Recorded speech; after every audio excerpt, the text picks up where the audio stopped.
খালি জায়গা পূর্ণ করার কথা বললে অনেকে উঠে চলে যায়। ভাই যাইয়েন না, প্রয়োজনে খালি জায়গা পূর্ণ না করেন, ওয়াজ শুনেন। আয় আল্লাহ, আমার যে সকল ভাইয়ের সামনে খালি জায়গা আছে তাদেরকে সেই খালি জায়গা পূর্ণ করে সামনে এগিয়ে বসার তৌফিক দান করেন। আমাদের যে সকল যুবকরা বাইরে দাঁড়িয়ে আছে, আল্লাহ তাআলা তাদেরকে প্যান্ডেলের নিচে এসে বসার তৌফিক দান করেন। সবাই বলেন আমিন। আসেন আমরা আমাদের মূল আলোচ্য বিষয়ের দিকে চলে যাই। আমাদের রাসূল সাল্লাল্লাহু আলাইহি ওয়াসাল্লাম অনেক মর্যাদাবান নবী। তিনি রাসূল সাল্লাল্লাহু আলাইহি ওয়াসাল্লাম সহিহ বুখারী, ওই পিছনের মাদ্রাসার ছাত্র ভাই উস্তাদরা, আপনারা তো ভাই আমার খাস ভাই, আপনারা যদি আমার কথা না শুনেন তো কে শুনবে বলেন তো?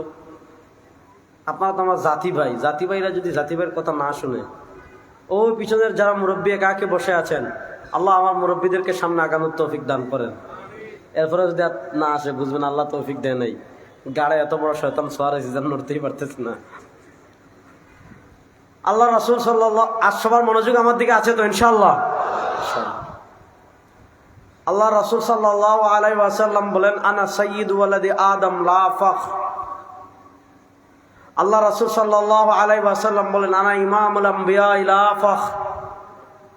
আল্লাহ রাসূল সাল্লাল্লাহু আলাইহি ওয়াসাল্লাম বলেন, আমার একটা পরিচয় হলো আদম আলাইহিস সালাতু ওয়াস সালাম থেকে নিয়ে কিয়ামত পর্যন্ত যত মানুষ দুনিয়াতে জন্মগ্রহণ করেছে, ইদা ওয়াকাআতিল ওয়াকিআহ লাইসা লিওয়াকাতিহা কাযিবা, যেদিন ঘটনা ঘটে যাবে কিয়ামতের মাঠে সব মানুষ উঠবে। আল্লাহ রাসূল সাল্লাল্লাহু আলাইহি ওয়াসাল্লাম বলেন, কিয়ামতের মাঠে যে সব মানুষ উঠবে, আনা সাইয়্যিদু ওয়ালাদি আদম, সেদিন সব মানুষের নেতা হব আমি। সুবহানাল্লাহ পড়েন। আল্লাহ রাসূল সাল্লাল্লাহু আলাইহি ওয়াসাল্লাম বলেন, লা ফখর, এতে আমার অহংকারের কিছু নেই। আল্লাহ রাসূল সাল্লাল্লাহু আলাইহি ওয়াসাল্লাম বনি ইসরাইলের সর্বশেষ নবী ঈসা আলাইহিস সালাম, আর বনু ইসমাইলের একমাত্র নবী আমাদের নবী। আল্লাহ রাসূল সাল্লাল্লাহু আলাইহি ওয়াসাল্লাম যেই যুগে দুনিয়াতে এসেছেন সেই যুগকে বলা হয় মূর্খতার যুগ। আপনারা সবাই জানেন সেই যুগকে বলা হয় আইয়ামে জাহিলিয়াতের যুগ। আল্লাহ রাসূল সাল্লাল্লাহু আলাইহি ওয়াসাল্লাম যেই সময় পৃথিবীতে সময়টা পার করছেন, এখনো তার কাছে প্রাতিষ্ঠানিকভাবে নবুয়তের দায়িত্ব আসে নাই। আল্লাহ রাসূল সাল্লাল্লাহু আলাইহি ওয়াসাল্লামের নবুয়ত মর্যাদাগতভাবে তিনি নবী সৃষ্টির আগ থেকেই, যখন আল্লাহ আদমকে সৃষ্টি করেননি তখন থেকে। আর প্রাতিষ্ঠানিকভাবে রাসূল সাল্লাল্লাহু আলাইহি ওয়াসাল্লামের উপর দায়িত্ব বুঝিয়ে দেওয়া হয়েছে কবে? রাসূল সাল্লাল্লাহু আলাইহি ওয়াসাল্লামের বয়স যখন 40 বছর।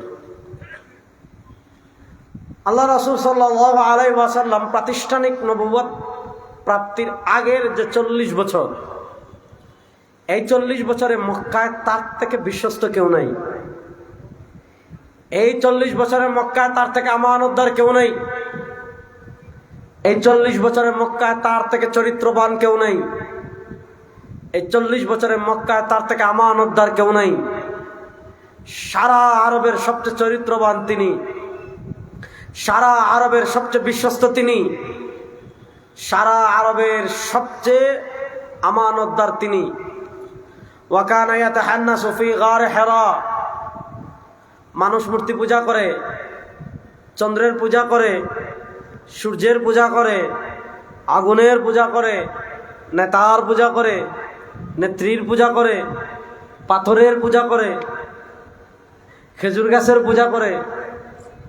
আল্লাহ রাসূল সাল্লাল্লাহু আলাইহি ওয়াসাল্লামের ভালো লাগে না, তিনি গারে হেরায় চুপচাপ চুপচাপ চুপচাপ চুপচাপ ধ্যান করতেন, আল্লাহকে তালাশ করতেন, যেটা আল্লাহ কোরআনে বলেছেন, ওয়া ওয়াজাদাকা যাল্লান ফাহাদা। নবী, আল্লাহ আপনাকে পথ সন্ধানী পেয়েছেন, আল্লাহ আপনাকে পথ দেখিয়েছেন। আমি যে কথা আপনাকে বলতে চাচ্ছি, আল্লাহ রাসূল সাল্লাল্লাহু আলাইহি ওয়াসাল্লামের উপর প্রাতিষ্ঠানিক দায়িত্ব এলো ইকরা বিসমি রাব্বিকাল্লাযী খালাকের মাধ্যমে। প্রাতিষ্ঠানিক দায়িত্ব পাওয়ার পর আল্লাহ রাসূল সাল্লাল্লাহু আলাইহি ওয়াসাল্লামের জীবনকে আমরা দুই ভাগে ভাগ করি, ক্বাবলাল হিজরা, বাদাল হিজরা। হিজরতের আগের জীবন, হিজরতের পরের জীবন। আরো সহজ করে যদি বলি, মাক্কি জীবন, মাদানী জীবন। মাক্কি জীবনে রাসূল সাল্লাল্লাহু আলাইহি ওয়াসাল্লাম মাজলুম ছিলেন। মাক্কি জীবনে সাহাবায়ে কেরাম মাজলুম ছিলেন। মাক্কি জীবনে ইসলাম মাজলুম ছিল। মাক্কি জীবনে আল্লাহ রাসূল সাল্লাল্লাহু আলাইহি ওয়াসাল্লাম ইসলামের সব ফরজ বিধানাবলী প্রতিষ্ঠা করতে পারেন নাই। মাক্কি জীবনে আল্লাহ রাসূল সাল্লাল্লাহু আলাইহি ওয়াসাল্লাম পূর্ণাঙ্গ দিন প্রতিষ্ঠা করতে পারেন নাই। মাক্কি জীবনে আল্লাহ রাসূল সাল্লাল্লাহু আলাইহি ওয়াসাল্লাম ইসলামী দণ্ডবিধি প্রতিষ্ঠা করতে পারেন নাই। মাক্কি জীবনে আল্লাহ রাসূল সাল্লাল্লাহু আলাইহি ওয়াসাল্লাম অর্থনীতির ভিত্তি ইসলামের উপর রাখতে পারেন নাই। মাক্কি জীবনে আল্লাহ রাসূল সাল্লাল্লাহু আলাইহি ওয়াসাল্লাম ইসলামের পূর্ণাঙ্গ রূপরেখা সমাজে বাস্তবায়ন করতে পারেন নাই। মাক্কি জীবনে ইসলাম মাজলুম ছিল। মাক্কি জীবনে সাহাবায়ে কেরাম মাজলুম ছিলেন। মাক্কি জীবনে পূর্ণাঙ্গ ইসলাম বাস্তবায়ন হয় নাই। মাক্কি জীবনে দণ্ডবিধিতে ইসলাম বাস্তবায়ন হয় নাই। মাক্কি জীবনে পূর্ণাঙ্গ শরিয়া প্রতিষ্ঠা হয় নাই। তাহলে প্রশ্ন হলো, মক্কার 13 বছরে পূর্ণাঙ্গ ইসলাম কেন প্রতিষ্ঠা হলো না? মক্কার 13 বছরে আল্লাহ রাসূল সাল্লাল্লাহু আলাইহি ওয়াসাল্লাম ইসলামের সব ফরজ বিধানাবলী কেন বাস্তবায়ন করতে পারেন নাই? মক্কার 13 বছরে আল্লাহ রাসূল সাল্লাল্লাহু আলাইহি ওয়াসাল্লাম কেন ইসলামের দণ্ডবিধি প্রতিষ্ঠা করতে পারেন নাই? কারণ একটা, মক্কার শাসন ক্ষমতা রাসূল সাল্লাল্লাহু আলাইহি ওয়াসাল্লামের হাতে ছিল না। মক্কার শাসন ক্ষমতা ছিল কার কাছে? আবু জাহেলের কাছে। মক্কার শাসন ক্ষমতা কার ছিল? উতবার কাছে। মক্কার শাসন ক্ষমতা কার ছিল? মুগীরার। মক্কার শাসন ক্ষমতা কার ছিল? উমাইয়ার। আপনি যদি ইসলামী দণ্ডবিধি প্রতিষ্ঠা করতে চান, আপনি যদি ইসলামী সমাজ প্রতিষ্ঠা করতে চান, আপনি যদি ইসলামী আইন প্রতিষ্ঠা করতে চান, আপনি যদি ইসলামী শরিয়ার সকল বিধান বাস্তবায়ন করতে চান, আপনি যদি ইসলামী শরিয়ার সকল ফরজ বিধানাবলী বাস্তবায়ন করতে চান, আল্লাহ তাআলা আপনাকে যে দ্বীন ইসলাম দিয়েছেন, আল্লাহ তাআলা আপনাকে যে কোরআন দিয়েছেন, সেই কোরআনের প্রত্যেকটা বিধান যদি আপনি জমিনে বাস্তবায়ন করতে চান, আল্লাহ তাআলা কোরআনে যত আদেশ বলে দিয়েছেন সব আদেশ যদি আপনি জমিনে বাস্তবায়ন করতে চান, আল্লাহ তাআলা কোরআনের যত জিনিস দুনিয়াতে নিষেধ করতে বলেছেন, না করতে বলেছেন, নিষেধ করেছেন, সব নিষেধের জিনিস যদি আপনি দুনিয়া থেকে তুলে দিতে চান, জমিন থেকে তুলে দিতে চান, তাহলে আপনি শুধু জিকির করলে হবে না, শুধু মিলাদ করলে হবে না, শুধু কিয়াম করলে হবে না, শুধু তাবারুক করা হবে না, শুধু উরুস করলে হবে না, শুধু পীরের দরবারে গেলে হবে না। আপনি যদি পূর্ণাঙ্গ দিন বাস্তবায়ন করতে চান, আপনি যদি পূর্ণাঙ্গ শরিয়া বাস্তবায়ন করতে চান, আপনি যদি আল্লাহর কোরআন পরিপূর্ণভাবে জমিনে বাস্তবায়ন করতে চান, রাষ্ট্র ক্ষমতায় আপনাকে যেতে হবে। রাষ্ট্র ক্ষমতায় যাওয়া যারা পারবেন না, এই জন্য দেখেন একটা রাষ্ট্র, একটা ভূখণ্ড ইসলামের হবে কখন? 1 নম্বর তাইফা মুমিনা, 1 নম্বর হুসুলুল আরজ, তাইফা মুমিনা, তারপর হলো আস-সুলতান তানফিদুশ শরিয়া। পৃথিবীতে এখন ইসলামের কনসেপ্ট আর বর্তমান গণতন্ত্রের কনসেপ্টের পার্থক্য বুঝবেন। ফরাসি বিপ্লবের পর পৃথিবীতে আধুনিক রাষ্ট্রচিন্তা এসেছে। আধুনিক চিন্তা মানে ভূখণ্ড কেন্দ্রিক, জাতি কেন্দ্রিক, ভাষা কেন্দ্রিক এক একটা রাষ্ট্র। আর ইসলামের কনসেপ্ট হলো খিলাফা। ভালো করে বুঝবেন, ইসলামের কনসেপ্ট হলো বেগুন কন্যা, ইসলামের কনসেপ্ট হলো, আপনার কি ক্লান্ত হয়ে গেছেন? একদিন তো এখনো শেষ হইল না, আগামীকালও তো ওয়াজ আছে। ইসলামের কনসেপ্ট হলো খিলাফা। সারা দুনিয়ার মুসলমান, সে বাংলাদেশে থাকুক, সে পাকিস্তানে থাকুক, সে উজবেকিস্তানে থাকুক, সে মিশ্রে থাকুক, তুর্কিস্তানে থাকুক, তুরস্কে থাকুক, সৌদি আরবে থাকুক, দুবাইতে থাকুক, কাতার থাকুক, কুয়েত থাকুক, সারা দুনিয়ার মুসলমানের সীমান্ত হবে একটা, সারা দুনিয়ার মুসলমানের দেশ হবে একটা, সারা দুনিয়ার মুসলমানের রাষ্ট্র হবে একটা। আর সারা দুনিয়ার মুসলমানকে যিনি পরিচালনা করবেন তার নাম হলো খলিফা। দেখেন, খিলাফত হয় পুরো পৃথিবীকে কেন্দ্র করে। এখন দেখবেন আফগানিস্তানের তালেবানরা যেটা করেছে সেটা কি? আল ইমারাতুল ইসলামিয়া, ইসলামিয়া রাষ্ট্র, ইসলামী রাষ্ট্র। বর্তমান পৃথিবীর যে বাস্তবতা, সেই বাস্তবতা অনুযায়ী আপনি চাইলেই এখন সবগুলা মুসলিম যে রাষ্ট্রগুলো আছে, মুসলমানদের যে 57টা রাষ্ট্র আছে, আপনি চাইলেই 57টা মুসলিম রাষ্ট্রের কাঁটাতার তুলে 57 রাষ্ট্রকে এক করতে পারবেন না। আপনি চাইলেই Bahrain, Qatar, Kuwait, Dubai, Bangladesh, Pakistan, Uzbekistan, মিশর, সিরিয়া, জর্ডান, যত রাষ্ট্র আছে মুসলমানদের, সব রাষ্ট্রগুলোকে এখন আপনি চাইলেই সীমান্তের কাঁটাতার তুলে এক রাষ্ট্র করতে পারবেন না। এজন্য আমরা এখন কিসের কথা বলি?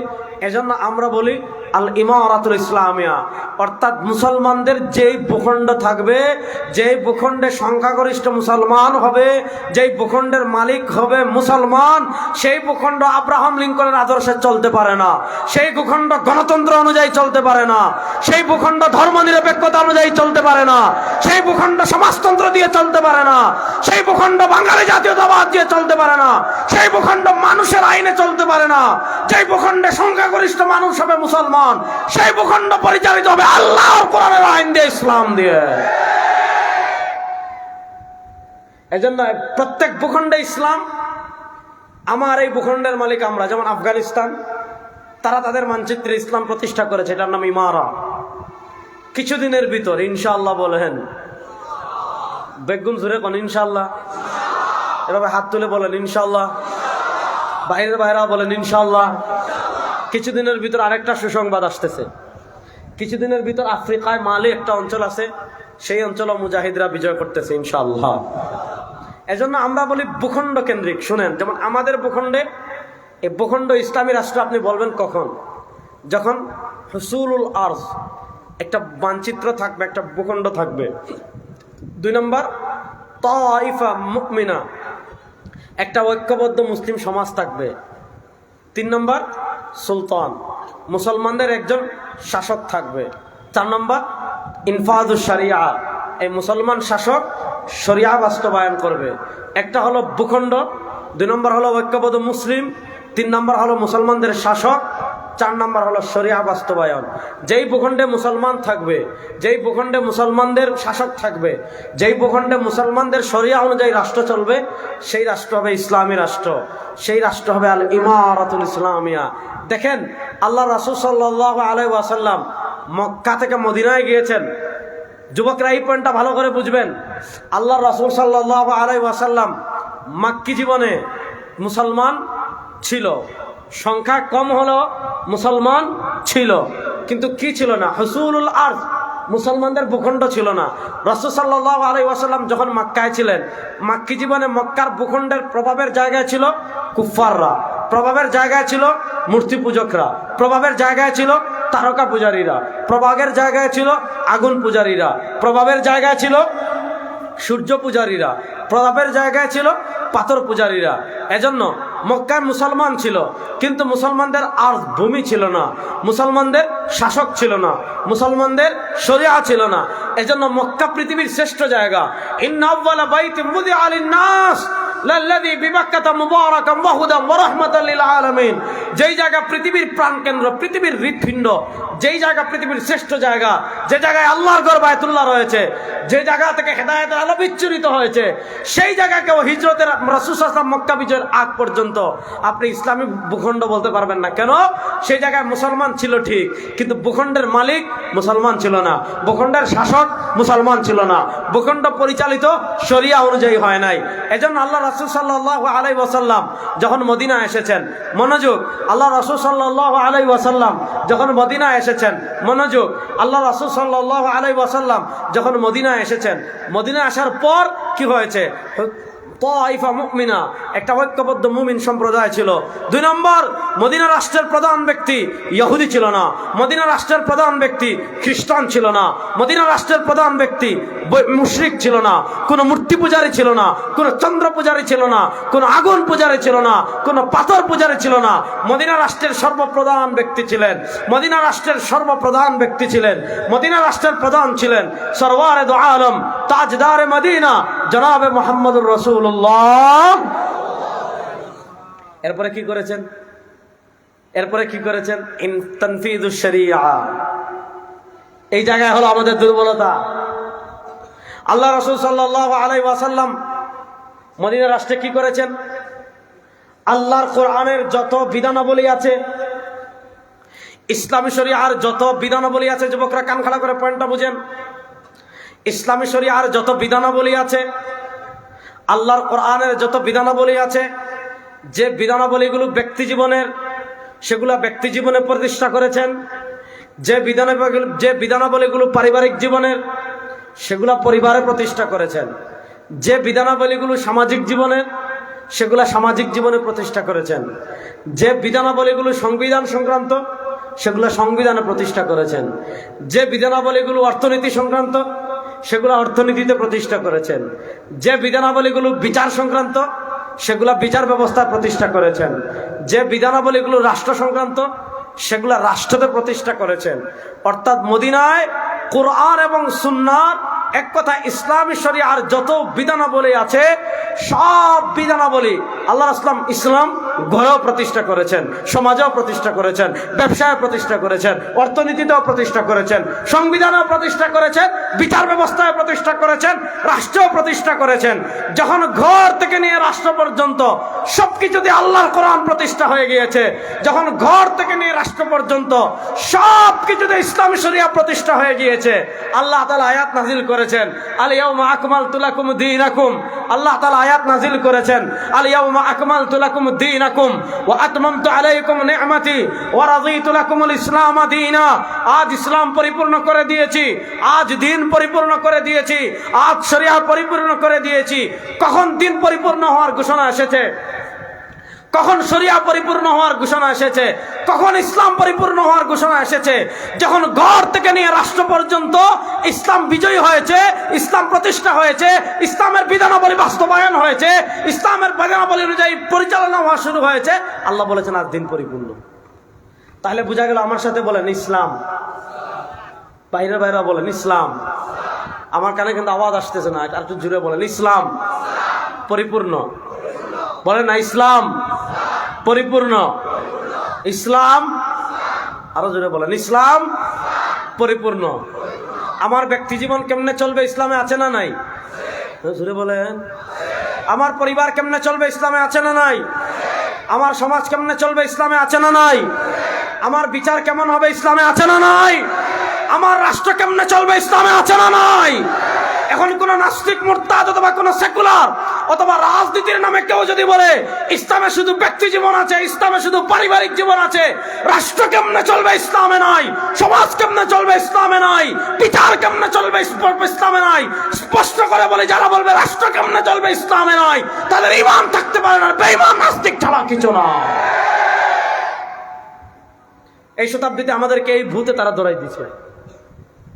দেখেন, আমি আপনাদেরকে কয়েকটা উদাহরণ দেই। আমাদের দেশের নাম কি? সন্দেহ আছে মনে হয় নাকি? তাহলে একটু জোরে বলেন, আমাদের দেশের নাম কি? এই জমিনের মালিক কারা? হিন্দুরা না মুসলমানরা? বড় আসতে বললেন, বড় আসতে বললেন। এই জমিনের মালিক মুসলমান, হ্যাঁ, অধিকার সবার। মালিক আমরা, অধিকার সবার। বলেন এই জমিনের মালিক কারা? আমরা। বলেন এই জমিনের মালিক কারা? বুকে হাত দিবে বলেন আমার মতো। এই জমিনের মালিক কারা? বলেন এই জমিনের মালিক কারা? অধিকার সবার। শুনেন, হিন্দুরা তাদের আমাদের দেশে আছে, তারা তাদের অধিকার ভোগ করবে। ইহুদিরা আছে, তারা তাদের অধিকার পাবে।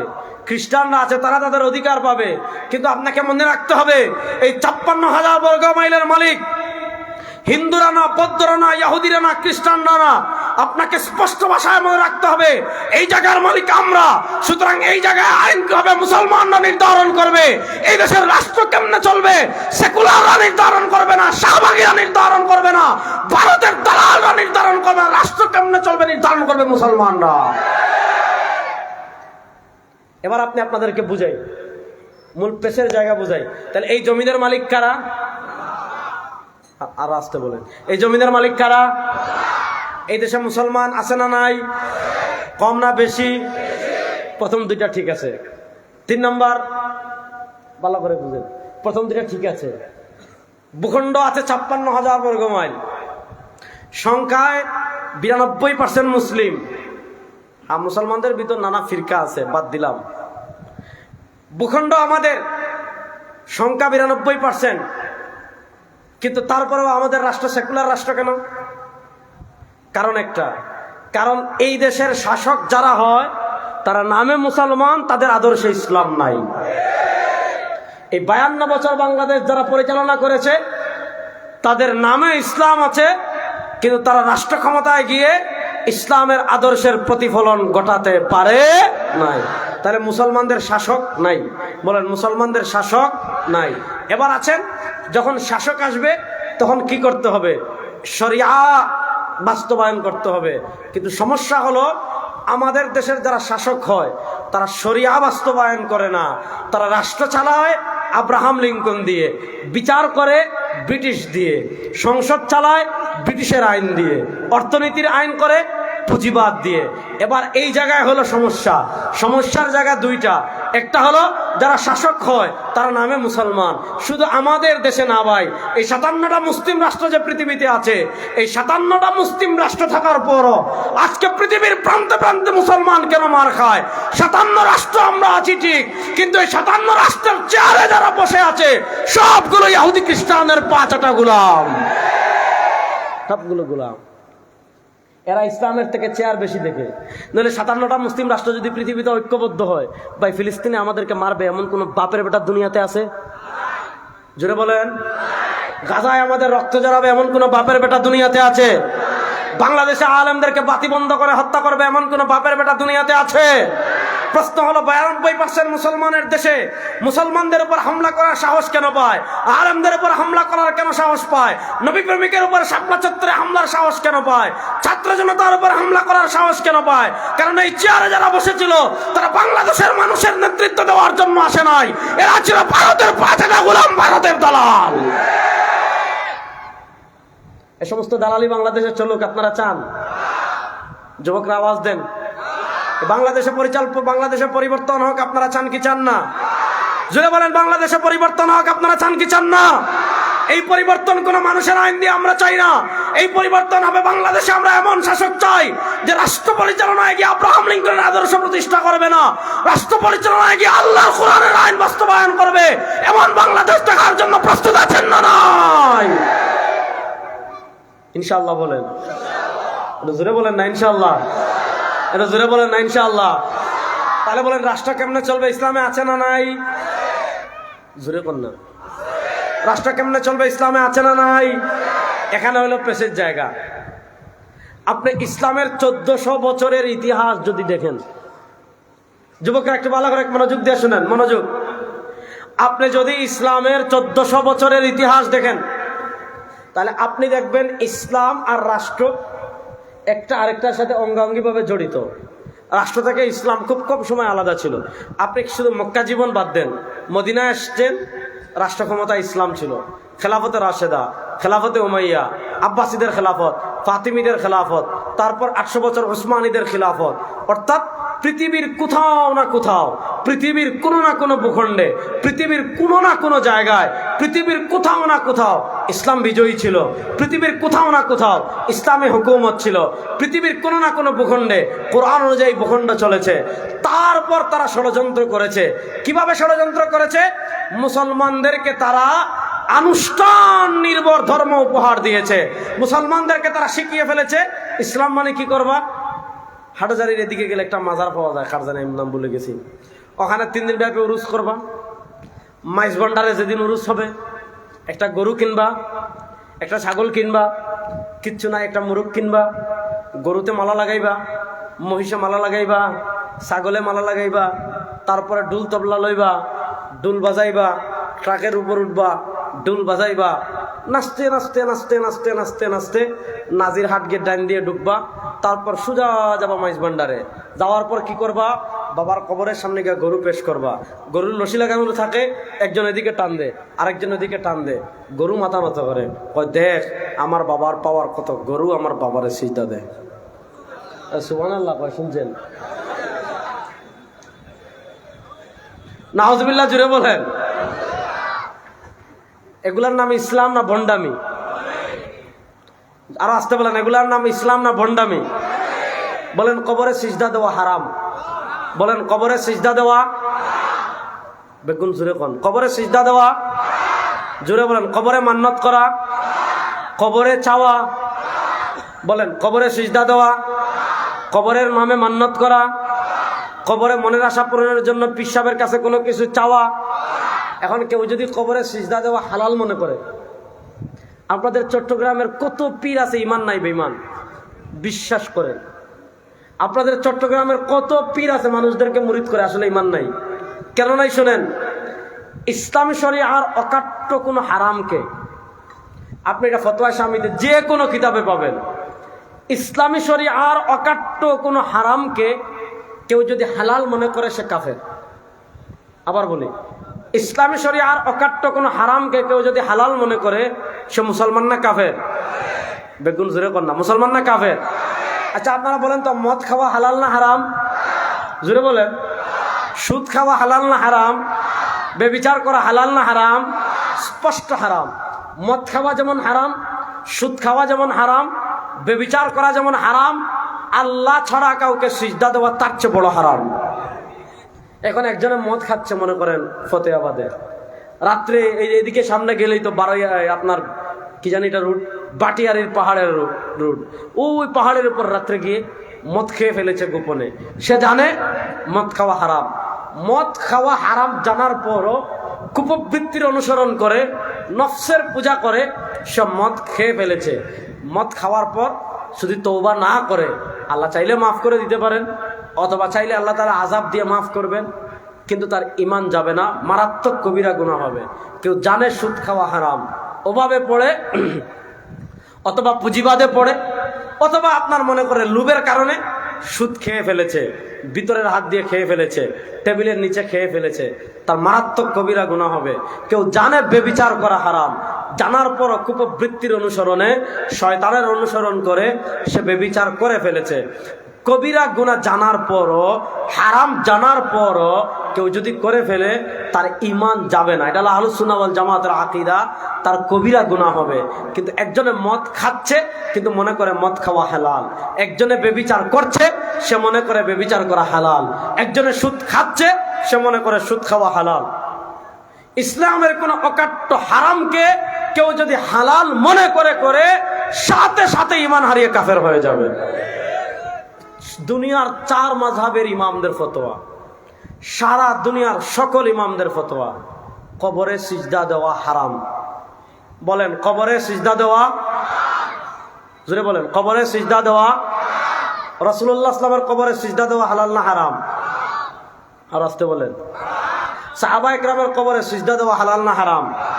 আমি ইমাম বুখারী রাহিমাহুল্লাহর কবর দেখে আসছি, আমাদের আকীদার ইমাম মাতুরিদি রাহিমাহুল্লাহর কবর দেখে আসছি, ইমাম বাহাউদ্দিন নকশবন্দির কবর দেখেছি, ইমাম তিরমিজি রাহিমাহুল্লাহর কবর দেখেছি, ইমাম ইবনে হাজার আসকালানী রাহিমাহুল্লাহর কবর দেখেছি, ইমাম সুয়ুতী রাহিমাহুল্লাহর কবর দেখেছি, ইমাম তাহাবী রাহিমাহুল্লাহর কবর দেখেছি, ইমাম আইনী রাহিমাহুল্লাহর কবর দেখেছি, ইমাম আমর ইবনুল আসের কবর দেখেছি, কুসাম ইবনে আব্বাসের মাকবারা দেখেছি।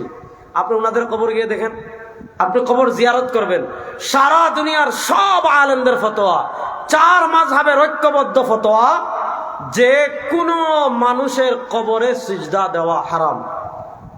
বলেন কোন মানুষের কবরে সিজদা দেওয়া, যুবকরা আওয়াজ দিচ্ছেন না তো, কোন মানুষের কবরে সিজদা দেওয়া, শাহজালালের কবরে সিজদা দেওয়া, শাহপরানের কবরে সিজদা দেওয়া, ওলি আল্লাহর কবরে সিজদা দেওয়া, আব্দুল কাদের জিলানীর কবরে সিজদা দেওয়া, মঈনুদ্দিন চিশতির কবরে সিজদা দেওয়া সুস্পষ্ট হারাম। নস দ্বারা প্রমাণিত হারাম, কোরআন দ্বারা প্রমাণিত হারাম, হাদিস দ্বারা প্রমাণিত হারাম, ইজমা দ্বারা প্রমাণিত হারাম, কিয়াস দ্বারা প্রমাণিত হারাম। এখন চট্টগ্রামের কোন লাল শালু পরা, যাত্রাপালার পোশাক পরা কোন মোল্লা নামক ভণ্ড যদি বলে তার বাবার কবরে সিজদা দেওয়া হালাল, তার পীরের কবরে সিজদা দেওয়া হালাল, তার অমুকের কবরে সিজদা দেওয়া হালাল, এটার চেয়ে বড় ইবলিস, এটার চেয়ে বড় শয়তান, এটার চেয়ে বড় বেঈমান আল্লাহর জমিনে আর কেউ নাই। এরা বন্ড না ইমানচুর, বলে এরা পীর না ইমানচুর। আজকে মিয়া আমাদের দেশের মানুষের অবস্থা জানেন, বাজারে জুতা চুরে ধরলে পিটায়। মনে করেন এখানে রেজাউল করিম আবরার সাহেবের মোবাইল কেউ নিয়ে গেছে, যদি আপনারা ধরতে পারেন কি পরিমাণ পিটাবেন? মনে করেন এখানে কেউ আমার জুতা নিয়ে গেছে, আপনার জুতা নিয়ে গেছে, ধরতে গেলে কি পরিমাণ পিটাবেন?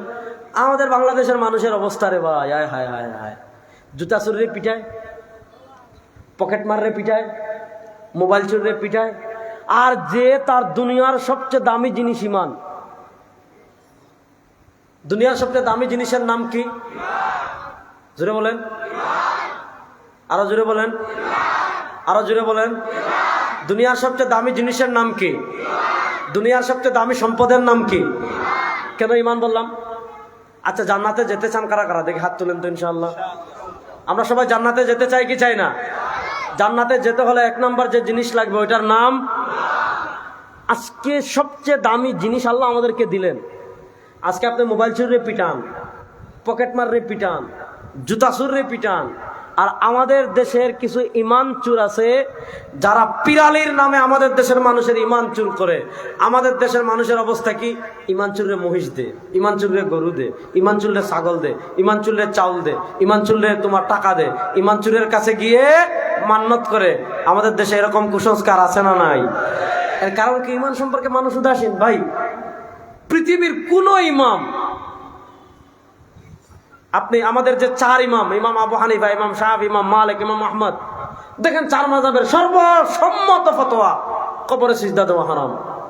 আর আজকে আপনাদের চট্টগ্রামে দেখা যায় তা সব। এখানে আরেকটা কথা কয় কি জানেন? আমাদের দেশে কত ধরনের ভণ্ডামি। পিরাকির নামে গাঞ্জা আমাদের দেশে চলে কি চলে না? ওপেন গাঞ্জা খায়। আগে বলতো আমরা গাঞ্জা, এদিন আপনারা দেখেছেন লালনের আখড়ায় উরুস হয়েছে, মানুষ সমানে গাঁজা খাচ্ছে। সাংবাদিকরা জিজ্ঞেস করেছে আপনারা গাঁজা খাচ্ছেন কেন?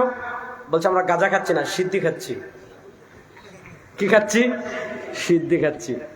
আচ্ছা, আপনাদের কাছে আমি মাসালা জানতে চাই, সিদ্ধি বলেন গাঁজা বলেন, মনোযোগ, আপনারা বেগুন আর সাথে আছেন তো?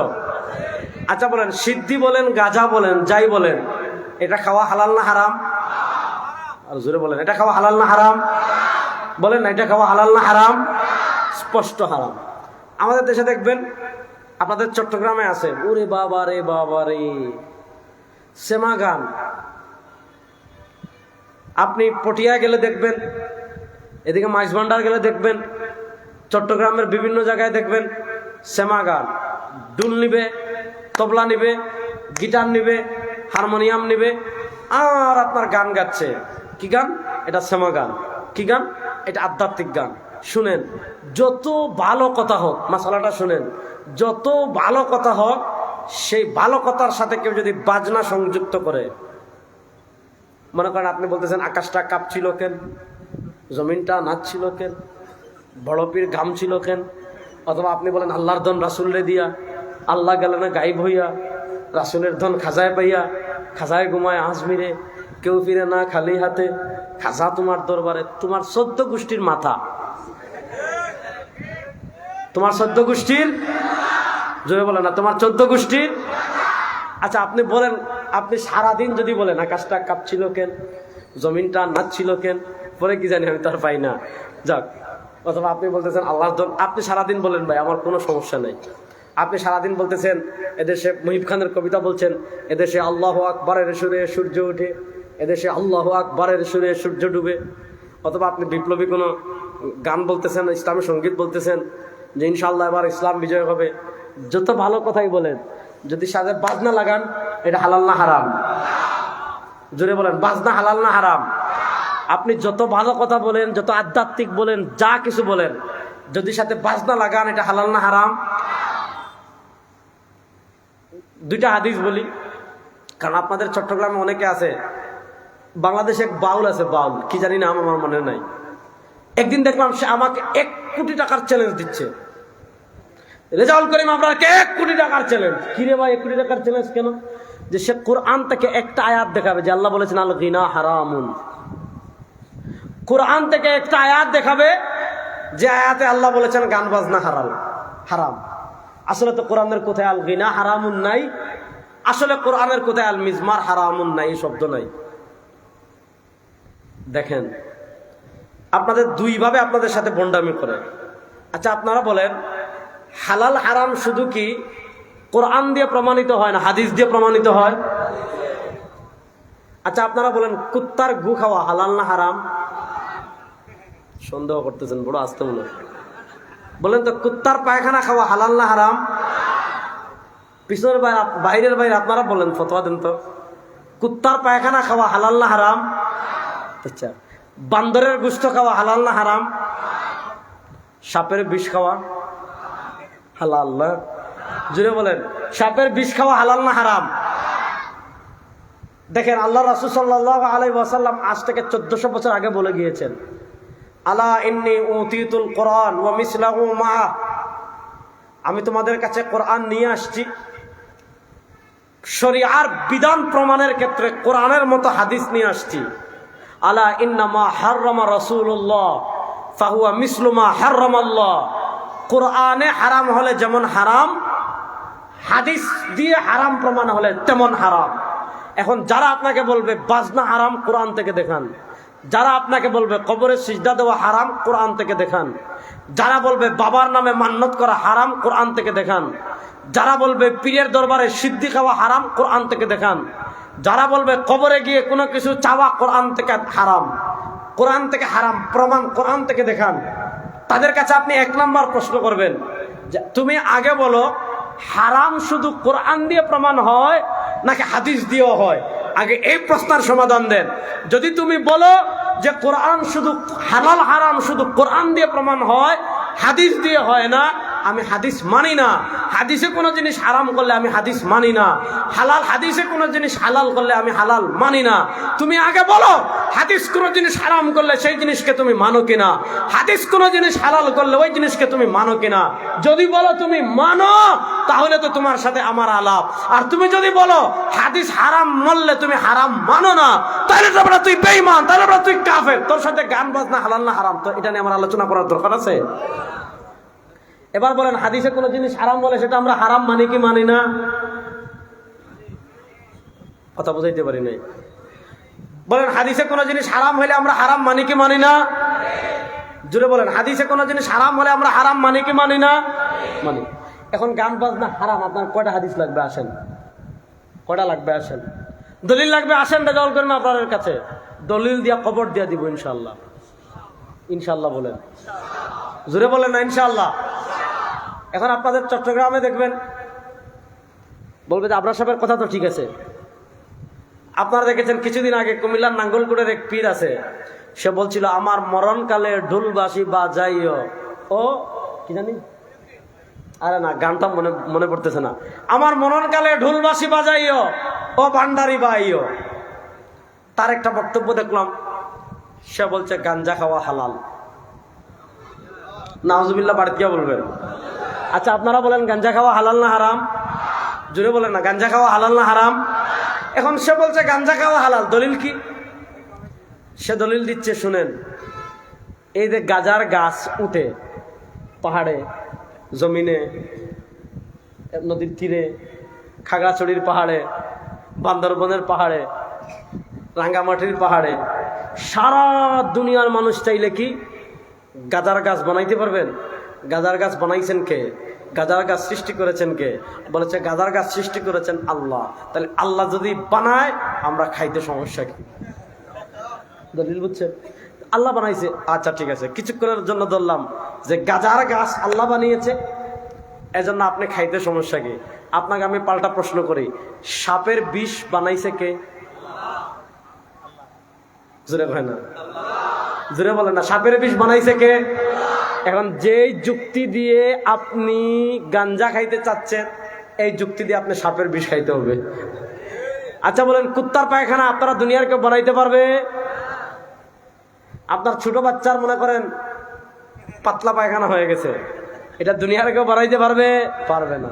তাহলে এবার এক কাজ করেন, যেই যুক্তি দিয়ে আপনি গাঁজা খেতে চাচ্ছেন ওই যুক্তিতে আপনি পাতলা পায়খানা খাইতে হবে, ওই যুক্তিতে আপনি কুত্তার মাংস খাইতে হবে, ওই যুক্তিতে আপনি সাপের বিষ খাইতে হবে।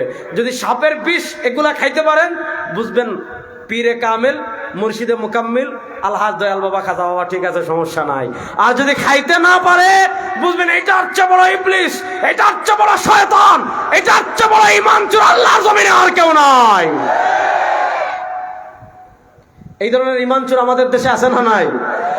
জোরে বলে ঈমান চোরদের থেকে আমাদের সতর্ক থাকার প্রয়োজন আছে না নাই? কত ধরনের ভণ্ডামি ভাই আমাদের দেশে চলে, কত ধরনের সমস্যা আমাদের দেশে চলে। আসেন আমি আমার মূল জায়গায় যাই। 1400 বছর ইসলাম কিভাবে এসেছে? 1400 বছরের ইসলামের ইতিহাস দেখলে দেখবেন রাষ্ট্র এবং ইসলাম পাশাপাশি এসেছে। তারা এরপরে ষড়যন্ত্র শুরু করেছে। কি ষড়যন্ত্র করেছে?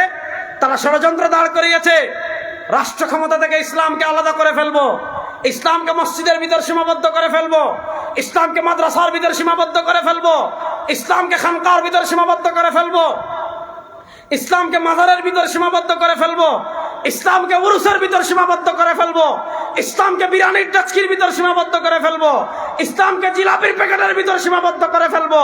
তোমার ইসলামে শুধু জিলাপি থাকবে, তোমার ইসলামে শুধু উরুসের ডেচকি থাকবে, তোমার ইসলামে রাষ্ট্র থাকবে না, তোমার ইসলামে বিচার ব্যবস্থা থাকবে না, তোমার ইসলামে অর্থনীতি থাকবে না, তোমার ইসলামে সংসদে কালেমার পতাকা উড়ানো থাকবে না, তোমার ইসলামে আমর বিল মারুফ থাকবে না, তোমার ইসলামে নহি আনিল মুনকার থাকবে না।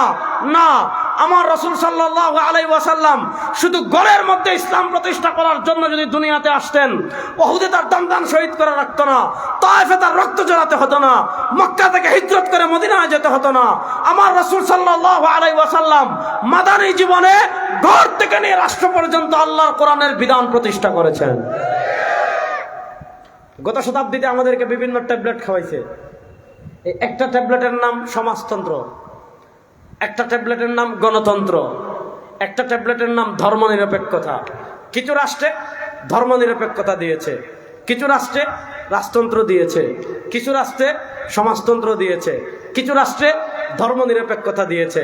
অর্থাৎ মুসলিম রাষ্ট্রগুলোকে তারা বিভক্ত করে কিছু মুসলিম রাষ্ট্রে ধর্মনিরপেক্ষতা চাপিয়েছে, কিছু মুসলিম রাষ্ট্রে আরবি জাতীয়তাবাদ দিয়েছে, কিছু মুসলিম রাষ্ট্রে গণতন্ত্র দিয়েছে, কিছু মুসলিম রাষ্ট্রে রাজতন্ত্র দিয়েছে, কিছু মুসলিম রাষ্ট্রে সমাজতন্ত্র দিয়েছে।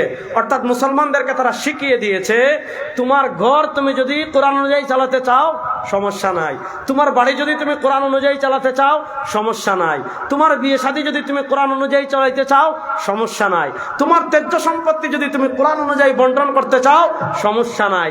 তোমার ইসলামটা ত্যায্য সম্পত্তি বন্টনে থাকবে, তোমার ইসলামটা পরিবারে থাকবে, তোমার ইসলামটা ব্যক্তি জীবনে থাকবে, তোমার ইসলামটা মসজিদে থাকবে। তো তারা বলে আমাদেরকে শিখিয়েছে ইসলামটা ব্যক্তি জীবনে রাখো, ইসলামটা ফ্যামিলির মধ্যে রাখো, ইসলামটা মসজিদে রাখো। তাহলে রাষ্ট্র আব্রাহাম লিঙ্কন অনুযায়ী চলবে, সমাজ আব্রাহাম লিঙ্কনের থিওরি অনুযায়ী চলবে, অর্থনীতি পুঁজিবাদী অনুযায়ী চলবে, বিচার ব্যবস্থা ব্রিটিশের বিচার ব্যবস্থা অনুযায়ী চলবে।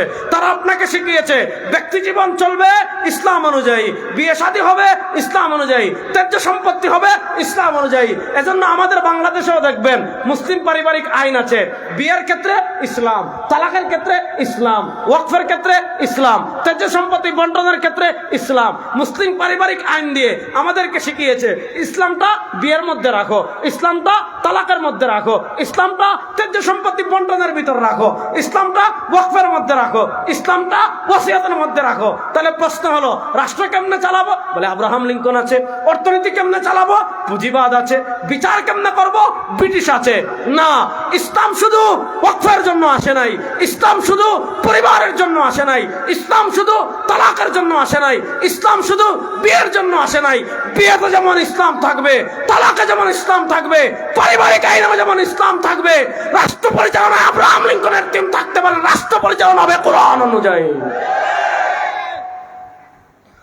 বিচার ব্রিটিশ। দেখেন, আমরা একটা হইলে আমাদের দেশের বিচার ব্যবস্থায় ব্রিটিশ, ইসলাম নাই। আমাদের দেশের বিচার ব্যবস্থা ইসলাম আছে? যুবকরা আওয়াজ দেয় না। আমাদের দেশের বিচার ব্যবস্থা ইসলাম আছে? ব্রিটিশ। আমাদের দেশের রাষ্ট্র পরিচালনায় ইসলামী আইন আছে? না, গণতন্ত্র নাই, ইসলাম নাই। আপনি আল্লাহর কাছে মাফ চাইবেন যে আল্লাহ, আমাদের দেশের বিচার ব্যবস্থা ইসলাম নাই, বাংলাদেশে আপনি ইসলামী বিচার ব্যবস্থা প্রতিষ্ঠা করার তৌফিক দান করেন। আমিন বলেন। আপনি চেষ্টা করবেন, কিন্তু সবাই বলেন কিন্তু। আপনি যদি মনে করেন, মনোযোগ, আপনি যদি মনে করেন, মনোযোগ, আপনি যদি মনে করেন ইসলামের রাষ্ট্র পরিচালনার নীতির থেকে আব্রাহাম লিঙ্কনের নীতি ভালো, আপনি যদি মনে করেন ইসলামের অর্থনীতি থেকে পুঁজিবাদের অর্থনীতি ভালো, আপনি যদি মনে করেন ইসলামের বিচার ব্যবস্থা থেকে ব্রিটিশের বিচার ব্যবস্থা ভালো, আপনার ঈমান থাকবে না, আপনি কাফের হয়ে যাবেন। আজকে রাজনীতির নামে কত মানুষ ঈমান হারাচ্ছে। এই জন্য আমি শেষ কথা বলে আপনাদের থেকে বিদায় নেব। ইনশাল্লাহ বলেন, এটা জোরে বলেন না ইনশাল্লাহ।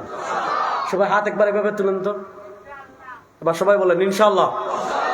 ইনশাল্লাহ বলেন, জোরে বলেন না ইনশাল্লাহ। গত শতাব্দীতে, গত 100 বছরে, গত 54 বছরে পৃথিবীর বিভিন্ন রাষ্ট্র থেকে তারা ইসলামকে সরিয়েছে, রাষ্ট্র ক্ষমতা থেকে ইসলামকে সরিয়ে গণতন্ত্র দিয়েছে। এই শতাব্দীতে আমরা গণতন্ত্রকে সরিয়ে ইসলামকে আবার বিজয় করব। কারা কারা প্রস্তুত আছেন দেখি তো ইনশাআল্লাহ। গত শতাব্দী আমাদের পরাজয়ের শতাব্দী ছিল। গত শতাব্দীতে কোথাও আরবি জাতীয়তাবাদ দিয়েছে, কোথাও রাজতন্ত্র দিয়েছে, কোথাও ধর্মনিরপেক্ষতা দিয়েছে, কোথাও গণতন্ত্র দিয়েছে, কোথাও সমাজতন্ত্র দিয়েছে। গত শতাব্দীতে তারা আমাদের উপর যে তন্ত্রমন্ত্র চাপিয়ে দিয়েছিল, এই শতাব্দীতে সব তন্ত্রমন্ত্রকে পায়ের তলায় পিষ্ট করে আল্লাহর কোরআনকে, ইসলামকে রাষ্ট্র ক্ষমতায় নেওয়ার জন্য আমার ফতেহাবাদের মুসলমান প্রস্তুত আছেন না নাই? সবাই ইনশাআল্লাহ বলেন।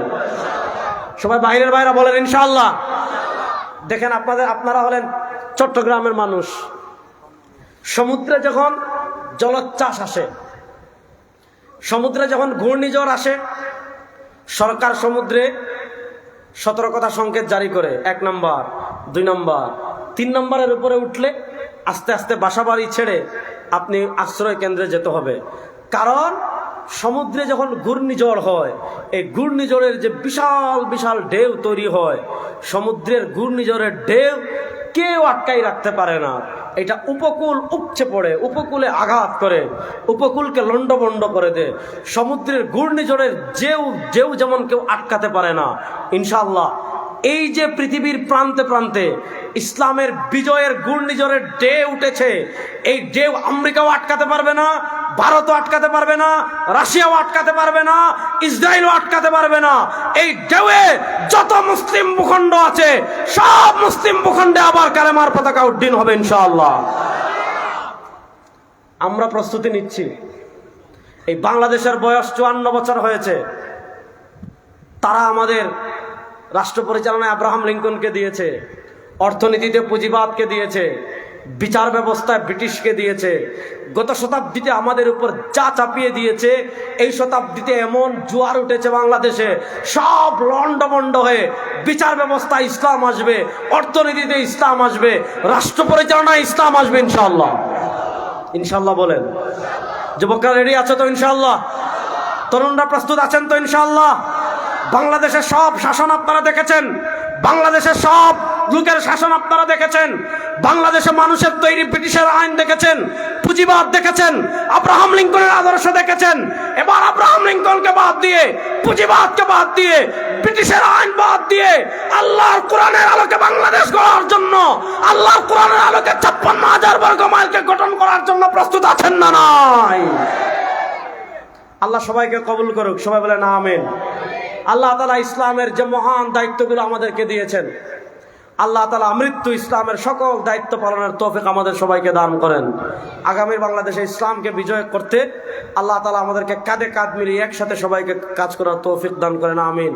ইন আসাবতু ফামিনাল্লাহ ওয়া ইন আখতাতু ফামিন্নি ওয়া মিনাশ শাইতান। দোয়া হুজুর করবেন ইনশাআল্লাহ। আগামীকাল কখন থেকে শুরু? সকাল 10টা থেকে শুরু। আজকে তো মনে করেন আমরা ছোট ছোট বক্তা যারা আমার মতো, ওনারা বয়ান করছি। আমার গলা ভাঙ্গা 3-4 দিন থেকে অনেক কষ্ট হয়েছে, তারপরে বয়ান করেছি। আগামীকাল ইনশাআল্লাহ পাকিস্তান সিপাহে সাহাবা আল্লামা আওরঙ্গজেব ফারুকি তিনি তাশরীফ আনবেন।